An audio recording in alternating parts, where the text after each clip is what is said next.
Suatu hari di bulan Ramadan, keluarga yang serba kekurangan duduk dan berkumpul bersama sambil menunggu azan maghrib. Sang ayah pun tidak memiliki sesuatu untuk dimakan. Dan sembari duduk, dirinya terdiam yang mana hatinya ingin mengutarakan sesuatu dengan si pemilik rumah tempat ia tinggal. Yang mana ia memaksa dan mengancamnya jika tidak membayar uang sewa atau telat dalam membayarnya hari ini, maka ia akan mengusirnya dari rumah tersebut. Sehingga dia sangat kebingungan dan khawatir atas apa yang akan dilakukan si pemilik rumah sewa tersebut. Apalagi dirinya belum mendapatkan sesuap nasi untuk keluarganya. Dan sesaat kemudian, dia lalu tersadar karena ada suara dari luar rumah yang mana itu adalah suara dari si pemilik rumah tersebut. Yang mana ia membuka pintu dengan paksa dan tanpa meminta izin terlebih dahulu. Kemudian dia berdiri di hadapan si orang miskin tersebut yang menjaga keluarganya yang lemah. Dan tanpa sepatah kata dari seorang miskin tersebut, si pemilik rumah itu pun langsung marah besar.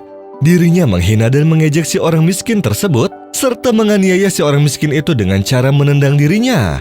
Sehingga keluarga itu pun menjerit dan menangis, seraya berkata, "Hasbunallahu wa ni'mal wakil."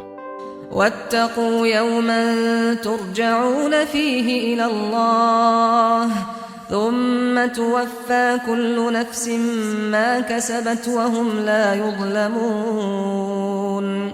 Dan setelah si pemilik rumah itu puas meluapkan kemarahannya, dirinya lalu keluar dari rumah dengan kesombongannya serta mengambil semua benda yang keluarga itu punyai dari sisa peninggalan orang tua mereka.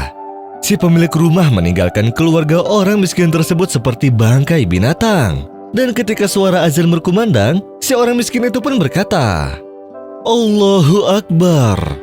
Ketika di hari awal bulan Ramadan dan di waktu dikabulkannya sebuah doa, lalu keluarga tersebut mengangkat tangannya ke atas langit seraya berdoa, "Ya Allah, balaslah dia. Ya Allah, balaslah dia." Kemudian si orang miskin tersebut beristighfar kepada Allah, lalu dia pun memperbanyak bacaan la haula wala quwata illa billah. Setelah hari itu, bahkan sebelum 3 hari kemudian, si penganiaya itu merasakan kesakitan di bagian kakinya sehingga dirinya dilarikan ke rumah sakit. Dan setelah diperiksa, ditemukanlah bahwa di bagian kaki si penganiaya tersebut terdapat sebuah kanker yang ganas. Sehingga dokter pun menyarankannya agar melakukan operasi yang mengharuskan diamputasi kakinya supaya kanker tersebut tidak menyebar ke bagian tubuhnya yang lain.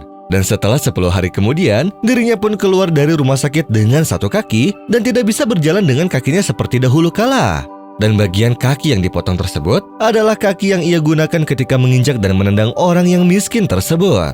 Sehingga istrinya pun berkata bahwa ini terjadi karena doanya keluarga si orang miskin tersebut, yang mana telah dianiaya oleh suaminya, serta tidak berbelas kasih padanya ataupun mencukupi kebutuhannya.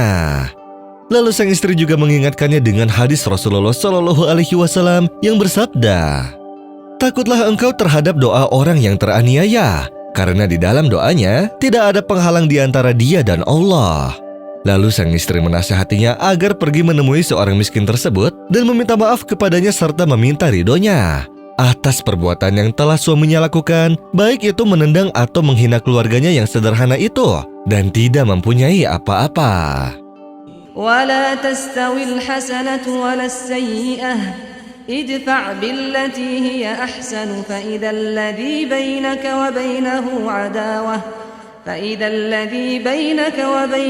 عداوة كأنه ولي حميم وما يلقاها إلا الذين صبروا وما يلقاها إلا ذو حظ عظيم. Si pemilik rumah sewa itu pun merasa tenang dengan perkataan istrinya. Setelah itu dia pun memberikan si orang miskin tersebut tempat tinggal yang baru dan memberikannya secara cuma-cuma tanpa perlu membayar uang sewanya. Dia juga mendekati si orang miskin itu dan mencium tangannya. Kemudian ia menangis meminta maaf di depannya agar dia diampuni dosanya dan dimaafkan olehnya.